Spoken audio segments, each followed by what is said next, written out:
을 시작합니다.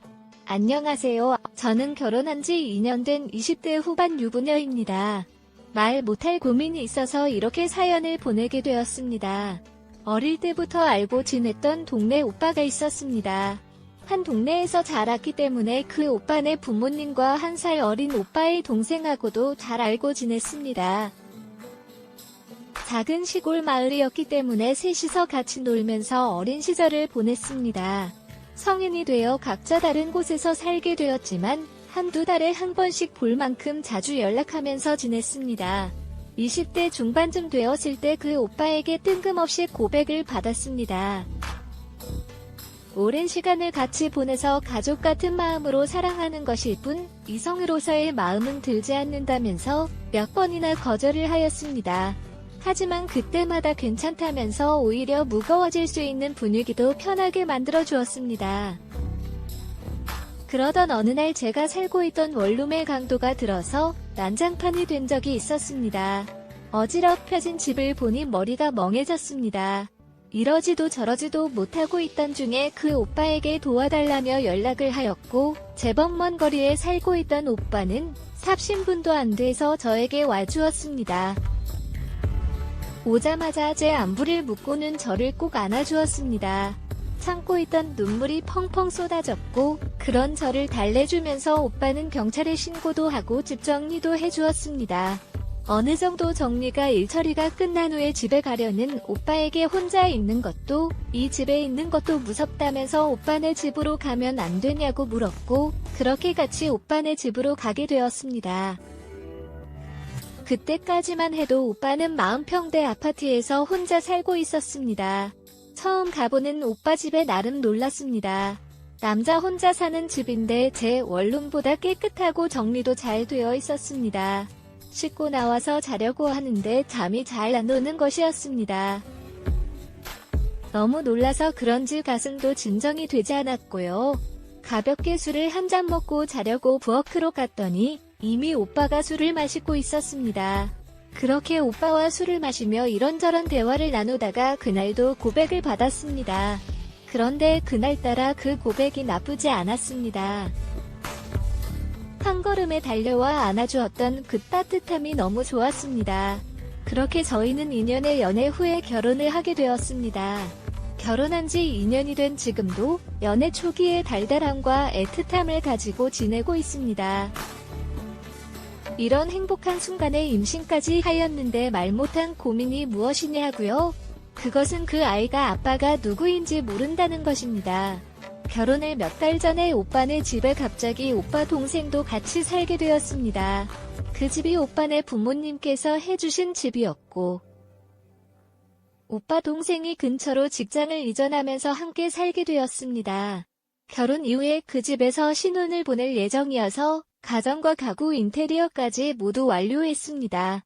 도련님, 즉 오빠 동생은 결혼 전이나 늦어도 결혼 후 몇 개월 이내에 새로 이전한 직장에서 자리를 잡으면 독립한다고 하였고, 시부모님께서는 독립할 때 집을 살 수 있게 도와주신다고 하였습니다.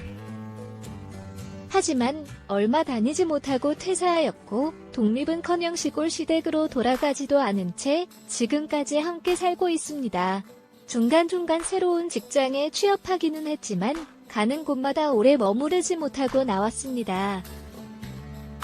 아직도 일정한 소득이 없고 시부모님께 용돈을 받고 있는 상황이라 남편도 메모하게 나가라고 하지 못했습니다. 게다가 어렸을 때부터 같이 놀고 지내온 세월이 있어서 그런지 저도 신혼인데도 함께 살면서 편안한 느낌이 들었습니다. 하지만 약 1년 전에 교통사고를 당하여 병원에서 몇 개월간 입원하게 되었고, 퇴원 후에도 집에서 깁스를 하고 한동안 지내게 되었습니다. 오빠가 푹 쉬면서 치료받고 낫는 것이 중요하다며 회사를 그만두었으면 좋겠다며 요구도 하였고, 오랜 기간 출근을 못하는 것도 회사에 너무 미안해서 그만두게 되었습니다. 하루 종일 집에만 있고 깁스도 하고 몸이 불편하다 보니 오빠 동생에게 이런저런 도움을 받기 시작했습니다. 소소하게는 식사 준비부터 머리 감고 씻는 것은 물론이고 대소변 뒤처리까지 뭐 하나 혼자 할 수 있는 게 없었습니다. 하루에도 몇 번씩 수치스러웠지만 어쩔 수 없었습니다. 집에 사람이 있는데 간병인을 부를 수도 없었고 병원에 더 입원해 있기에는 비용도 많이 부담스러웠습니다. 오빠 동생이 도와줄 때마다 너무 고맙기는 했습니다. 하지만 부끄럽고 머쓱해지는 것은 어쩔 수 없었습니다. 오빠 동생도 민망한 도움을 준 이후에는 조용히 자기 방으로 들어가서 한동안 나오지 않았습니다.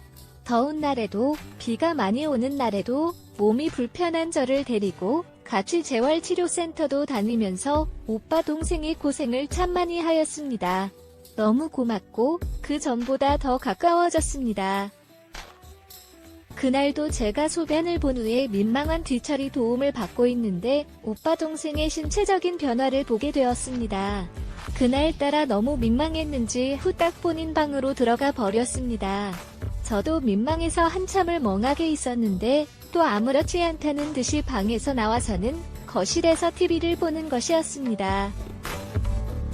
그런 오빠 동생에게 왜 그런 말을 했는지 지금도 잘 이해가 되지 않지만 하고 싶으면 해도 된다며 괜찮다고 하였습니다.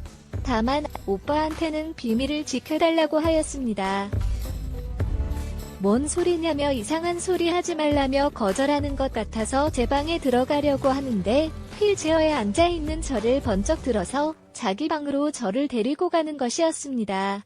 그렇게 그날 처음으로 뜨거운 시간을 가졌습니다. 그 뜨거운 시간 자체가 좋기도 하였지만 그동안 받았던 고마움을 갚는다는 느낌도 들어서 기분이 좋았습니다.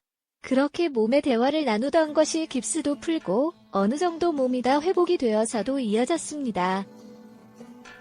갑자기 이제 그만하자고 말하기도 멈추기도 애매하였고 그냥이 삶이 이상하다는 생각이 들지 않았습니다. 밤에는 오빠와 낮에는 오빠 동생과 뜨거운 시간을 보내게 되었습니다. 그 삶이 지속되면서 오빠 동생과 피임에 대한 중요성도 무뎌졌고 어느 날 덜컥 제가 임신을 하게 되었습니다. 남편과 시부모님께서는 아이가 생겼다면서 너무 좋아하셨지만 저와 오빠 동생은 걱정만 늘었습니다. 오빠와 오빠 동생이 매우 닮았기 때문에 만약 오빠 동생이 생부라고도 한다면 그것을 알아채기 어렵지 않을까 생각해봅니다. 만약 이식이나 수술 등이 필요한 경우 생부가 오빠라고 말할 때의 문제점도 고민해봅니다. 이런 생각들이 저를 괴롭히기 시작합니다. 그러나 시간이 지나면서 지금은 남편의 아이일 확률이 더 높다는 생각으로 마음을 다잡았습니다. 가끔씩 불안한 생각이 들어도 배가 너무 뭉쳐서 아픈 것 같아서 더 이상 그런 생각을 하지 않으려 노력합니다. 물론 제 희망사항은 별 문제가 생기지 않는 것입니다. 일단 오빠 동생과는 나중에 자기 자식이라고 하더라도 친구는 주장하지 않겠다는 약속을 했습니다. 일단은 이 일을 그냥 넘어가려고 합니다. 만약 제가 놓치고 있는 부분이 있다면 댓글로 알려주시면 감사하겠습니다. 오늘의 이야기는 여기까지이며 구독과 좋아요 그리고 알림 설정도 부탁드립니다. 긴 글을 읽어주셔서 감사합니다. 구독과 좋아요 버튼을 꾹꾹 눌러주시고 알림 설정도 꾹꾹 눌러주세요.